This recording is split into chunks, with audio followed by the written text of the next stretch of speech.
Hello friends, civil गुरु channel में आपका स्वागत है। आज एक नई सीरीज लेके हम आपके समक्ष उपस्थित हुए हैं, क्वांटिटी सर्वे एंड वैल्यूएशन। ये बहुत ही जरूरी और बहुत ही निर्णायक पोर्शन है हर एक सिविल इंजीनियर के करियर में, हर एक सिविल इंजीनियर की पढ़ाई में। आज हम इंट्रोडक्शन का पोर्शन है, तो इसमें एस्टिमेट, इसके types of estimate, detail estimate क्या होता है, उसके पर्पस क्या है, types of detail estimate, skill क्या चाहिए एस्टिमेटर, अच्छा एस्टिमेटर बनने के लिए, एक्चुअल कॉस्ट जो है वो कभी कभार जो एस्टिमेट निकाला है वो इससे बढ़ कैसे जाती है, वो सारे सभी टॉपिक आज हम ये लेक्चर में देखने वाले हैं। मेरी मेल आईडी मैंने दे रखी है, तो अगर कोई सुझाव हो, आपके मन में कोई और बात हो जो आप मुझसे शेयर करना चाहते हो, तो मेरी मेल आईडी पर मेल कर सकते हो। और वीडियो को अंत तक देखें। अगर अंत तक पसंद आता है तो लाइक, शेयर और सब्सक्राइब करिए मेरे चैनल को। जल्दी से देख लेते हैं इसमें आज हम क्या क्या कवर करने जा रहे हैं। तो पहले एस्टिमेट है। एस्टिमेट बनाने के लिए क्या जरूरी इंपॉर्टेंट माहिती होती है वो हम देखेंगे। Data required for preparation and estimate. Estimate के क्या क्या टाइप्स है, क्या क्या प्रकार है, और डिटेल्ड एस्टिमेट देखेंगे। उसके बाद हम purpose of preparing detailed estimate देखेंगे, उसके क्या हेतु है, किस वजह से उसको बनाया है वो देखेंगे।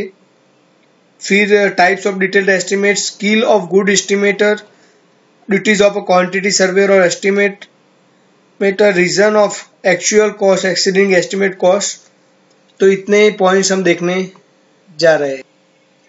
जैसे मैंने अभी बताया कि कोई भी काम शुरू करने के पहले इसमें कितना अप्रोक्सीमेट खर्चा होगा, कितना माल सामान जाएगा और कितना लेबर होगा, वो जो अनुमान निकालते हैं इसी को ही हम एस्टिमेट कहते हैं। और एस्टिमेट बनाने की जो ये प्रोसेस है वो पूरी प्रोसेस को एस्टिमेटिंग कहा जाता है। एस्टिमेटिंग में दो उसको पार्ट में उसको किया है। एक पार्ट है उसका क्वांटिटी सर्वेइंग और दूसरा है कॉस्टिंग। तो क्वांटिटी सर्वेइंग में जो भी बात काम है, जो भी कंस्ट्रक्शन करना है, जो भी बिल्डिंग बनानी है, वो पूरी बिल्डिंग की जितना भी आइटम्स इसमें आती है, जैसे कि चणतर हो गया, प्लास्टर हो गया, आरसीसी हो गया, स्टील वर्क हो गया, तो वो पूरी उसकी आइटम की एक क्वांटिटी निकालते हैं। और वो जो क्वांटिटी निकालने की पूरी प्रोसेस है उसको हम क्वांटिटी सर्वेइंग कहेंगे। दूसरा पोर्शन है कॉस्टिंग। तो किसी भी कंस्ट्रक्शन के में जो निकाली हुई क्वांटिटी है, जो हमने अभी क्वांटिटी निकाली है, उसके ऊपर जो रेट है, सभी आइटम का रेट अलग अलग होता है। जैसे कि ब्रिक वर्क का अलग है, आरसीसी वर्क का अलग है, स्टील वर्क का अलग है, सेंटरिंग का वर्क का अलग है। तो वो सारी क्वांटिटी निकालने के बाद उसमें हम जब रेट डालेंगे और वो रेट डाल के पूरा जो सम आएगा, तो वो सम आएगा, उसको हम वो प्रोसेस करेंगे, उसको कॉस्टिंग कहेंगे। अब अगर हमको एस्टिमेट निकालना है तो इसके लिए क्या माहिती चाहिए, क्या डेटा चाहिए, वो हम देख लेते हैं। कि एक एस्टिमेट निकालने के लिए अपने को पहले चाहिए प्लान चाहिए, एलिवेशन और सेक्शन। दूसरा है स्पेसिफिकेशन और तीसरा है आइटम रेट्स। तो ये तीनों को हम अलग अलग से जानेंगे। तो आइए जानते हैं plan, elevation, section. Find item quantity from plan, elevation and section. तो ये प्लान की मदद से आप जान सकते हो इसमें क्या माप आएगा, कितना पोर्शन में कितना काम हुआ है, वो सभी आइटम आपको ये प्लान, सेक्शन और एलिवेशन से मिल जाएगी। फिर आगे आते हैं स्पेसिफिकेशन में। तो स्पेसिफिकेशन में for quality of work and workmanship, specification जो काम करने के रूल्स और क्या क्या उसकी गुणवत्ता हम रखेंगे उसके बारे में पूरा स्पेसिफाइड किया गया होता है। उसमें स्पेसिफिकेशन उसके कॉस्ट पे डायरेक्ट असर करता है कि जितने स्पेसिफिकेशन टाइट रहेंगे उतना ही बिल्डिंग का कॉस्ट अपना बढ़ता जाएगा। और आते हैं आइटम रेट्स के ऊपर। जो आइटम रेट्स है वो किसी भी कंस्ट्रक्शन का एस्टिमेट बनाने के लिए अलग अलग हमें भाव की जरूरत पड़ती है, उसके रेट की जरूरत पड़ती है। तो टोटल आइटम का खर्चा कैसे निकलेगा? तो आइटम क्वांटिटी और आइटम का रेट वो मल्टीप्लाई करके हम आइटम की कॉस्ट यहाँ पे निकालेंगे। आइटम के जो रेट्स है वो कैसे इफेक्ट करेगी, किस बात जो है वो आइटम के रेट पर इफेक्ट करेगी? एक तो है माल सामान का खर्च, जो गुड्स होता है उसका रेट, फिर इसमें लेबर एक्सपेंसेस आएगी, फिर इसमें मशीनरी एक्सपेंसेस आएगी, फिर इसमें ओवरहेड एक्सपेंसेस आएगी, कॉन्ट्रैक्टर का जो मार्जिन होता है वो भी इसमें आ जाएगी। तो ये सारी आइटम उसमें हमें देखनी पड़ेगी। अब आते हैं अगला मुद्दा, types of estimate. Estimate generally दो प्रकार के होते हैं। मेन जो है अप्रोक्सीमेट एस्टिमेट और डिटेल्ड एस्टिमेट। इसमें अप्रोक्सीमेट एस्टिमेट कब निकालते हैं और इसका मतलब क्या होता है, और डिटेल्ड एस्टिमेट कब निकालते हैं उसका मतलब क्या होता है, वो हम देखेंगे। अप्रोक्सीमेट एस्टिमेट है, उसमें तीन जनरल ये मुद्दे हैं। Preliminary estimate of rust estimate, ये जो एस्टिमेट हम निकालते हैं उसको प्रिलिमिनरी एस्टिमेट या रफ एस्टिमेट भी हम कह सकते हैं। किसी भी कंस्ट्रक्शन को डिटेल एस्टिमेट बनाने से पहले उसका रफ एस्टिमेट निकालते हैं। जो वहाँ की परिस्थिति है, जो जहाँ पर ये घर या बिल्डिंग आप बना रहे हो उसके आजू बाजू में क्या भाव चल रहा है और क्या कीमत चल रही है, उसकी मदद से आप रफ एस्टिमेट निकाल सकते हो।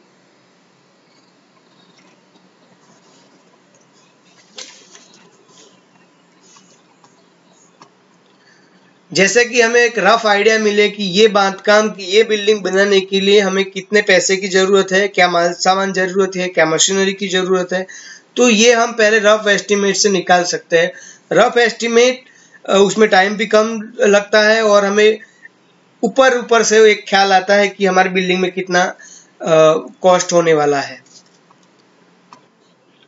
मैंने अभी बताया वैसे ही ये उसके हम पर्पस देख लेते हैं कि अप्रोक्सीमेट एस्टिमेट बनाने का क्या पर्पस है। तो इसके जो प्रोजेक्ट हमारा है उसके लिए कितना कॉस्ट रहेगा, कितना माल सामान चाहिए हमें, कितने लेबर चाहिए और किस प्रकार से यंत्रों हमें मशीनरी उसमें हमें डेवलप करनी पड़ेगी या लानी पड़ेगी या परचेज करनी पड़ेगी, वो हमें पता चलता है। और प्रोजेक्ट में कितना मुनाफा है वो भी हमको अप्रोक्स पता चल जाता है कि ये प्रोजेक्ट करने जैसा है कि नहीं।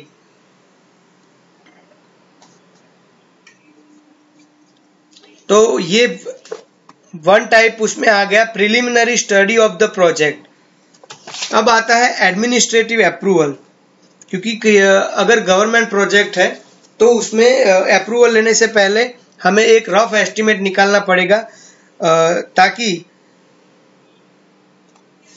हम रफ एस्टिमेट निकालने के बाद उसकी अप्रूवल ले सके।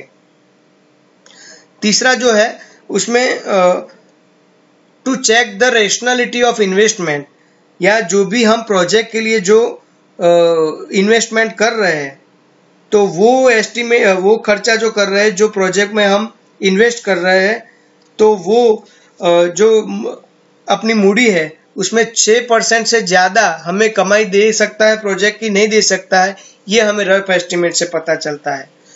फिर इसके बाद का है to get loan from bank, क्योंकि पूरा प्रोजेक्ट होता है उसमें बहुत सारे अगर इन्वेस्टमेंट की जरूरत है, हमें लगता है कि लोन की रिक्वायरमेंट है, तो कितना लोन हमें चाहिए तो वो रफ एस्टिमेट से हम पता कर सकते हैं कि हमारे पास कितना उसके लिए लिक्विडिटी है पैसों की और कितना हमें बैंक से लोन लेना चाहिए। फिर आगे आता है इंश्योरेंस। इंश्योरेंस, जो भी हम बिल्डिंग बनाने जा रहे हैं या प्रोजेक्ट बनाने जा रहे हैं तो इसमें रफ एस्टिमेट निकालने के बाद हम इसका इंश्योरेंस कितना निकालना पड़ेगा वो भी हमें पता चल सकता है। आगे का मुद्दा है टैक्स। इसमें अपना जो मिलकत प्रॉपर्टी है तो प्रॉपर्टी टैक्स कितना आएगा और उसका कितना हमें वो खर्चा रहेगा, तो वो भी हम रफ एस्टिमेट से पता चल सकता है। फिर आता है रेंट, कि जो भी जब सरकार कोई मकान, ऑफिस या अन्य हेतु के लिए रेंट पे गवर्नमेंट लेती है तो उसका रेंट नक्की करने के लिए भी अंदाजित एस्टीमेट की जरूरत होती है। तो इतने पर्पस है अप्रोक्सीमेट एस्टीमेट बनाने के लिए।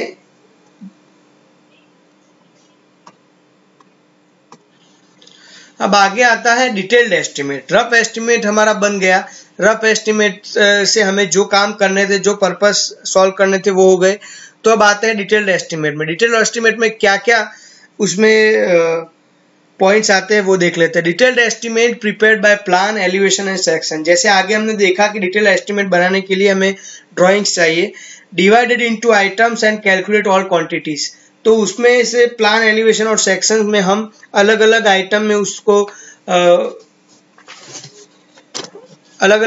उसको रखकर उसका क्वांटिटी निकालेंगे। Multiply with each particular items with each particular rate. जो भी आइटम है, जैसे कि प्लास्टर है, चणतर है, प्लम्बिंग वर्क है, उसको अलग अलग करके उसका रेट हम उसमें आइटम रेट के मुताबिक उसको अलग अलग करेंगे। Find total expenses from all items summation.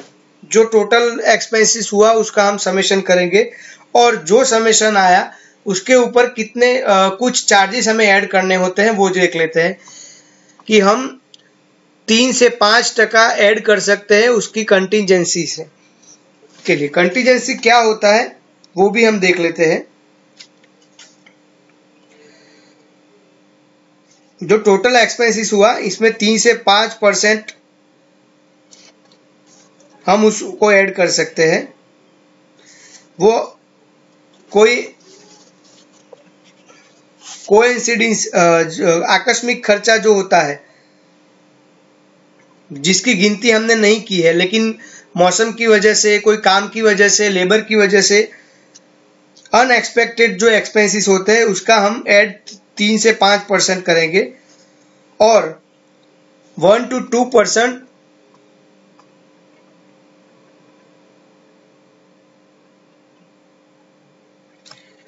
Work charge establishment के लिए करेंगे। वर्क चार्ज एस्टैब्लिशमेंट में हम सुपरवाइजर और गार्ड की सैलरी इसमें इंक्लूडिंग रहेगी। तो ये detailed estimate, estimated expenses of building, इसमें ये 3 आइटम का समेशन होगा। ऑल आइटम्स एक्सपेंसेस, जो हमने प्लान, सेक्शन, एलिवेशन में जो आइटम निकाली थी उसका आइटम रेट की वजह से कितना आया वो 3 से 5% जो आकस्मिक खर्च के लिए जो निकाला था वो, और 102% चार्ज एस्टैब्लिशमेंट के लिए कि जो हमारे सैलरीड पर्सन होते हैं वहाँ जो हमें सैलरी, तनख्वाह देनी पड़ती है, तो वो हम 1 से 2% टोटल जो हुआ उसमें वो ऐड करके निकालेंगे तो हमारा एस्टिमेट एक्सपेंसेस ऑफ बिल्डिंग निकल के आ जाएगा। चलिए अब आगे purposes of preparing detailed estimate, क्यों निकालना पड़ता है और इसके हेतु क्या है डिटेल्ड एस्टिमेट निकालने के। तो अब आगे टेक्निकल सैंक्शन फ्रॉम अथॉरिटी। जब टेक्निकल सैंक्शन चाहिए हमें जो काम करने के लिए, सैंक्शन अथॉरिटी से हमें जब उसका काम करने का सर्टिफिकेट सैंक्शन चाहिए, तब ये डिटेल्ड एस्टिमेट वहां हमको रखना पड़ेगा कि ये काम हम करने वाले हैं, इतने एस्टिमेट है, इतनी आइटम लगेगी, इतना खर्चा होने वाला है। टू गिव कॉन्ट्रैक्टर और प्रिपेयरिंग टेंडर, कॉन्ट्रैक्ट देने के लिए और टेंडर तैयार करने के लिए डिटेल एस्टिमेट चाहिए। अगला मुद्दा है कॉन्ट्रैक्टर ने जो टेंडर सबमिट किया है तो उसका चेकआउट करने के लिए हमें चाहिए। चौथा जो मुद्दा है उसमें कॉन्ट्रैक्ट लेने के लिए या टेंडर भरने के लिए हमें डिटेल एस्टिमेट चाहिए। अगर किसी बिल्डिंग का आपके पास एस्टिमेट हो, सही तरह से आपने एग्जामिन किया हुआ है, तो भी आप उसमें भाव भर सकते हो और टेंडर उसमें आप भर सकते हो। अगला मुद्दा है कॉन्ट्रैक्टर के बिल की पेमेंट करने के लिए। जब कॉन्ट्रैक्टर बिल रखता है तो उसकी पेमेंट करने के लिए अपने पास इंजीनियर को या एस्टिमेटर को उसका पूरा डिटेल्ड एस्टिमेट रखना पड़ता है। तो ये डिटेल्ड एस्टिमेट जो होते हैं कितने प्रकार के होते हैं, कौन कौन निकालता है और कितने टाइप के एस्टिमेट डिटेल्ड एस्टिमेट होते हैं। तो इसमें तो पहला है इंजीनियर्स एस्टिमेट जो इंजीनियर निकालता है, एक जो एस्टिमेट होता है कॉन्ट्रैक्टर्स एस्टिमेट होता है, फिर एक होता है रिवाइज्ड एस्टिमेट होता है, फिर reduced estimate, supplementary estimate, annual repair estimate, special repair estimate और फाइनल एस्टिमेट। तो ये एस्टिमेट सब हम एक एक करके देखते हैं।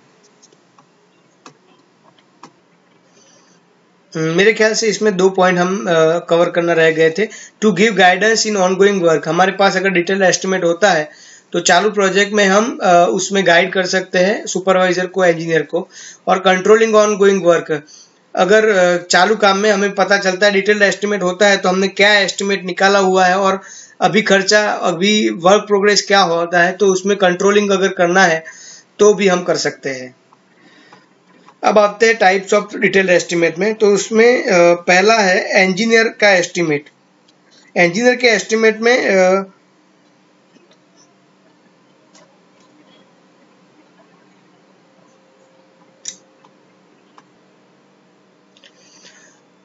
For work permission, to give contract और मेकिंग टेंडर, और to verify tender of the contractor etcetera. तो इंजीनियर के एस्टिमेट में हम ये काम कर सकते हैं। फॉर वर्क परमिशन, प्रोजेक्ट की वर्क परमिशन के लिए हम वो काम में आएगा। टू गिव कॉन्ट्रैक्टर और मेकिंग टेंडर, कॉन्ट्रैक्टर को देने के लिए और टेंडर बनाने के लिए ये काम में आएगा। To verify the tender of the contractor, contractor ने जो भाव सबमिट किए हैं तो हमारे पास जो एस्टिमेट रहेगा हम वो कंपेयर करके वो फाइनलाइज कर सकते हैं।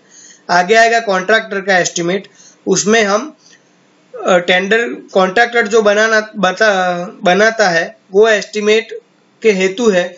टू फिलिंग टेंडर, अगर उसको टेंडर भरना है तो क्या भाव उसमें, क्या रेट फिल कर सके, तो उसके पास अगर एस्टिमेट होगा तो वो टेंडर के सब रेट फिल कर सकेगा। टू नो टोटल एक्सपेंस, काम का कितना खर्चा होगा वो कॉन्ट्रैक्टर एस्टिमेट से निकाल सकता है। अब आगे आया रिवाइज एस्टिमेट। रिवाइज एस्टिमेट जिसे कहते हैं if the cost of work has exceeded 5% of the approve work. ये एस्टिमेट कब बनाते हैं, जब चालू काम में 5% से ज्यादा काम का खर्चा बढ़ जाता है तो हमें रिवाइज एस्टिमेट बनना पड़ता है, तो उसे बोलते हैं रिवाइज एस्टिमेट। अगला आया reduced estimate. Often the contractor charges a lower price for the item and the tender goes down by more than 10% of the estimated amount, in which case a reduced estimate is made। क्या होता है, contractor सभी item की price लो लगाता है और total जो estimate होता है वो 10% से नीचे चला जाता है तो हमें रिड्यूस्ड एस्टिमेट फिर से बनाना पड़ता है। आगे वाला एस्टिमेट देखते हैं, supplementary estimate. While construction is in progress, some additional work needs to be done which is not included in the original estimate. For such work, another separate estimate is made and approval is sought from competent authority is called a supplementary estimate। यानी कि जो काम on progress है, जिसका tendering हो गया है, सब भाव फाइनल हो गए हैं, काम चलता है, लेकिन ये काम करते समय दूसरा भी काम साथ में करना पड़ता है, तो वो काम के लिए एस्टिमेट नहीं निकाला होता है, तो वो काम करने के लिए जो एस्टिमेट निकालना पड़ता है उसको बोलते हैं सप्लीमेंट्री एस्टिमेट। कि जो आगे से एस्टिमेट फाइनल नहीं किया था लेकिन जब काम करते समय हमें मालूम पड़ा कि ये काम साथ साथ में कर लेना पड़ेगा, तो उसके लिए जो एस्टिमेट साथ साथ में बनाते हैं उसको सप्लीमेंट्री एस्टिमेट बोलते हैं। वो ऑन गोइंग काम के साथ हमें उसको अटैच करना पड़ता है। आगे वाला देख रहे हैं एनुअल रिपेयर एस्टिमेट। वार्षिक रिपेयरिंग के लिए जो एस्टिमेट बनाते हैं उसको एनुअल रिपेयर एस्टिमेट बोलते हैं। In government account it is repaired every year for the maintenance of government construction under the account, such an estimate is called an annual repair estimate. जैसे कि गवर्नमेंट के housing होते हैं, government की जो building होते हैं उसमें हर साल वो बिल्डिंग को रिपेयर करने के लिए वो एस्टिमेट तैयार करते हैं अथॉरिटी, उसको बोलते हैं एनुअल रिपेयर एस्टिमेट। क्योंकि वो हर साल जैसे जैसे भाव बढ़ते जाएंगे और उसमें कुछ तफावत आएगा तो वो एस्टिमेट रिवाइज करने पड़ेंगे, तो इसको एनुअल रिपेयर एस्टिमेट बोलेंगे। जैसे कि वाइट वॉशिंग का काम है, पोथ हॉल्स का काम है, आसपाल्ट या डामर का काम है, वो जो काम करना है उसके लिए एनुअल रिपेयर एस्टिमेट बनाना पड़ता है। आगे वाला देख लेते हैं special repair estimate. Natural disaster such as heavy rains, floods, earthquakes, fires, hurricanes etc. often damage construction. A separate estimate is sought for such repairs and approval is sought. इस प्रकार के एस्टिमेट जो होते हैं वो नेचुरल डिजास्टर के वजह से जो नुकसान होता है उसको भरपाई करने के लिए हमें बनाने पड़ते हैं, और ये सेपरेटली बनाने पड़ते हैं, और वो रेगुलर एस्टिमेट के साथ नहीं होते, उसको सेपरेट बनाने पड़ते हैं, और ऐसी अगर कोई डिजास्टर होता है तो इसके लिए काम में आते हैं। आगे का देख लेते हैं final estimate. The engineer makes an estimate from the amount of work actually done and the price indicated in the tender after the work is completed, which is called the final estimate. ये engineer तब बनाता है जब काम पूरा हो जाता है, और काम पूरा होने के बाद कॉन्ट्रैक्टर उसको इंजीनियर उसको बनाता है। वर्क पूरा होने के बाद जो एस्टिमेट बनाया जाता है उसको फाइनल एस्टिमेट हम कहेंगे। अब आते हैं नए पॉइंट की ओर। क्या स्किल्स चाहिए, क्या ऐसी खूबियां चाहिए कि हम गुड एस्टिमेटर बन सके? तो कितने कुछ पॉइंट्स हैं हमारे पास कि जो एस्टिमेटर रहेगा he should be able to read construction drawings. ये तो चाहिए ही चाहिए कि जो भी एस्टिमेटर है, जो भी एस्टिमेट बनाने वाला पर्सन है, इंजीनियर है, एस्टिमेटर है, उसके पास गुड स्किल होनी चाहिए। वो प्लान, एलिवेशन और सेक्शन रीड कर सके, तभी वो आगे जाके एस्टिमेट वो सब क्वांटिटी निकाल सकेगा और उसमें रेट डाल सकेगा। ही शुड हैव कंस्ट्रक्शन एक्सपीरियंस। उसको कंस्ट्रक्शन का एक्सपीरियंस होना चाहिए, क्योंकि उसमें उसके पास अगर एक्सपीरियंस नहीं होता है तो वो डिटेल्ड एस्टिमेट तैयार नहीं कर सकता और गुड एस्टिमेटर नहीं बन सकता। He should know the rules and principle of construction. क्या क्या आईएस कोड है, क्या क्या नियम रेगुलेशन है, जिस सिटी में, जिस शहर में बना रहे हो उसका क्या रेगुलेशन है, क्या प्रिंसिपल है, वो भी उनको पता होना चाहिए, तभी वो अच्छा एस्टिमेट तैयार कर सकता है। He should know all kinds of materials used of construction, prices of materials. जो भी मटेरियल्स उसमें यूज होने वाले हैं कंस्ट्रक्शन में, उसकी प्राइस और क्या क्या मटेरियल यूज होने वाले हैं उसका पूरा नॉलेज उसके पास होना। He should know what kind and how many laborers will be required of construction. उसको पता होना चाहिए कि उसमें कितने लेबर की जरूरत पड़ेगी और स्किल लेबर कितने चाहिए, अनस्किल लेबर कितने चाहिए, उसका भी उनको पास रेशियो उनको पता होना चाहिए। He should know how to measure various items of construction. उसको मेजर करने का तरीका, यानी कि कुछ आइटम जैसे होती है, मैं आपको एग्जांपल देता हूँ कि जैसे कि अपने कर्निश होती है, तो कर्निश हम रनिंग फीट में उसको नापते हैं। जैसे कि ब्रिक वर्क होता है, पार्टीशन ब्रिक वर्क होता है, वो स्क्वायर फीट में आता है। जब 9 इंच से बड़ी जो दीवार है वो क्यूबिक मीटर में हम उसका एस्टिमेट निकालता है, उसका डायमेंशन गिनते हैं। तो वही बताया गया है कि should know how to measure various items of construction. जो अलग अलग जो आइटम्स है उसको किस प्रकार से मेजर किया जाना चाहिए, वो उसका नॉलेज उनको होना चाहिए। He should have knowledge of mathematics, geometry as well as trigonometry. उसको मैथमेटिक्स का नॉलेज होना चाहिए, क्योंकि सारा काम गिनती में आएगा, जियोमेट्री में आया और ट्रिगोनोमेट्री। जियोमेट्री यानी भूमिति, अर्थ के रिलेटेड जो भी उसको एस्पेक्ट है वो सब पता होना चाहिए, तभी वो अच्छा एस्टिमेट या सर्वेइंग या डिटेलिंग कर सकता है। और त्रिकोणमिति का ज्ञान होना चाहिए। ट्राइगोनोमेट्री मेट्री यानी कि त्रिकोणमिति, ट्रायंगल का जो नॉलेज है वो उसको होना चाहिए। He should have good general knowledge उसको होना चाहिए। He should have foresight and imagination. उसके पास दिग्दर्शी और कल्पना शक्ति वो भी होना चाहिए। तो इतने स्किल होने के जिसमें होते हैं, और वो अगर एस्टिमेट पर्सन बनाता है तो वो गुड एस्टिमेटर कहलाएगा। तो कितनी ड्यूटीज भी होती है, क्वांटिटी सर्वेयर और एस्टिमेटर की कितनी ड्यूटीज होती है, उसको क्या क्या करना पड़ता है, तो वो हम देख लेते हैं। एक नंबर पे है प्रिपेयर एस्टिमेट, उसको एस्टिमेट तैयार करना पड़ेगा। सेकंड नंबर पे है राइट स्पेसिफिक डिटेल्स, जो भी एस्टिमेट बता रहा है उसकी स्पेसिफिक डिटेल्स अगर होगी तो ही आगे जाके कोई अलग कॉन्ट्रैक्टर या सुपरवाइजर उसको पढ़ सकेगा और समझ सके। तीसरा नंबर में है सर्वेइंग लैंड एंड बिल्डिंग्स, उसने जो लैंड पे काम करना है उसका पूरा सर्वे उसको करने की आवश्यकता रहेगी, और बिल्डिंग्स जो बनानी है उसका भी सर्वे पहले से करके रखना पड़ेगा। डू प्राइस सेपरेशन, और प्राइस सेपरेशन करने की जरूरत रहेगी, किस काम में कितना खर्च होने वाला है वो। 5 नंबर पे है सेटल फाइनल अकाउंट्स, जब पूरा डिटेल एस्टिमेट तैयार हो जाता है तो उसका फाइनलाइज अकाउंट्स कैसे करना है वो भी उसके ड्यूटी में आता है। Supervision of work and work execution schedule, work execute कैसे करना है, किस तरफ हर दिन कैसे काम चलेगा, प्रोग्रेस कैसे चलेगा, उसका सुपरविजन और एग्जीक्यूशन वो भी उनकी ड्यूटी में आएगा। एक्ट एज एर्बिट्रेटर, एर्बिट्रेटर का मतलब होता है कि लवाद, जो बीच का रास्ता निकाले वो, जैसे कॉन्ट्रैक्टर और सुपरवाइजर में, सुपरवाइजर और इंजीनियर के बीच में जो मध्यस्थी का काम करेगा वो उसकी ड्यूटी में आएगा। एसेंसिंग द प्रॉपर्टी,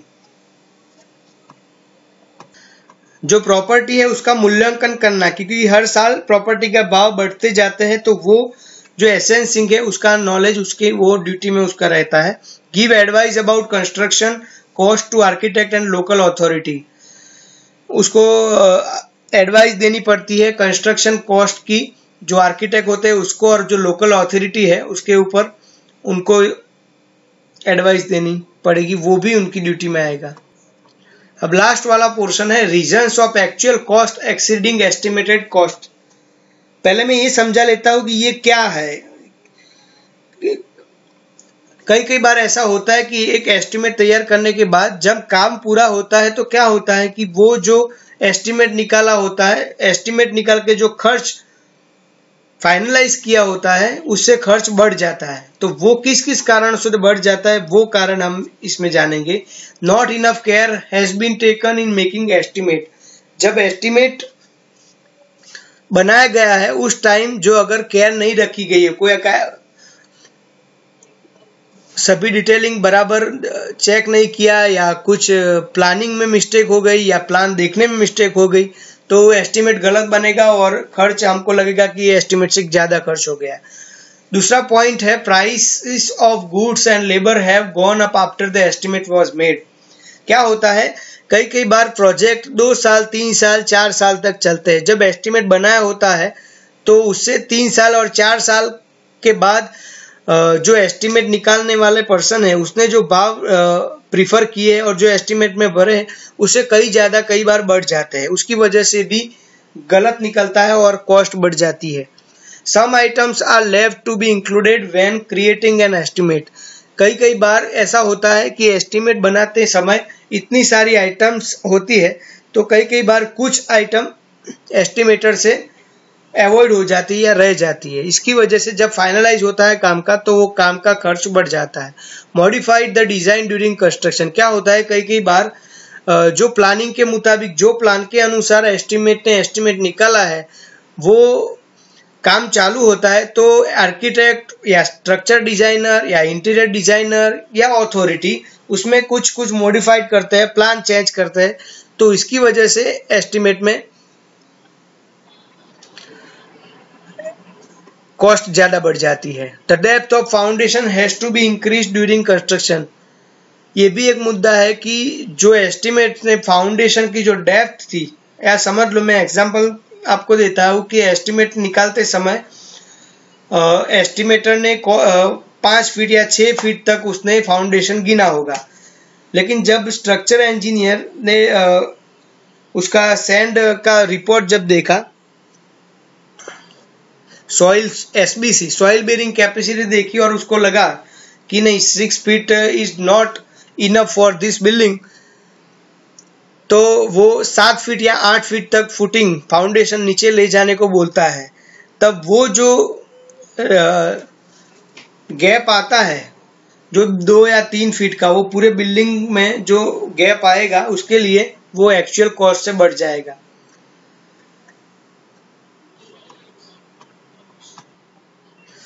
तो फ्रेंड्स, ये था आज का वीडियो। इसमें हमने एस्टिमेट के बारे में हमने जाना, क्या होता है एस्टिमेट, क्यों निकाला जाता है, क्या प्रकार होते हैं, क्या उसका क्या मतलब होता है, किस वजह से एस्टिमेट का खर्चा बढ़ जाता है। ये सारे पॉइंट्स आज हमने देखे। अब आगे हम देखने जाने वाले हैं मोड ऑफ मेजरमेंट्स। उसका क्लास नंबर 2 रहेगा। अगर आपको वीडियो अच्छा लगा है तो लाइक करें, शेयर करें, और अगर नए हो मेरे चैनल पर सब्सक्राइब जरूर करें। आपको लगा है कि मेरे वीडियो में कुछ गलतियां हैं, कुछ मुझे सुधार लाना चाहिए मेरी स्पीड के बारे में, मेरी आवाज़ के बारे में, मेरी जो आपको समझाने के बारे में, तो प्लीज़ मुझे कमेंट बॉक्स में भी लिख सकते हैं। मुझे पर्सनल निकला हो तो मुझे मेरी मेल आईडी पे भी लिख सकते हो। मैं ट्राई करूँगा डिस्क्रिप्शन बॉक्स में एक व्हाट्सएप ग्रुप बनाने का, और उसकी लिंक रख दूंगा। तो वो लिंक पर आप आ जाओ तो हम पर्सनल डिस्कशन करेंगे आगे की क्लास के बारे में। Thank you very much.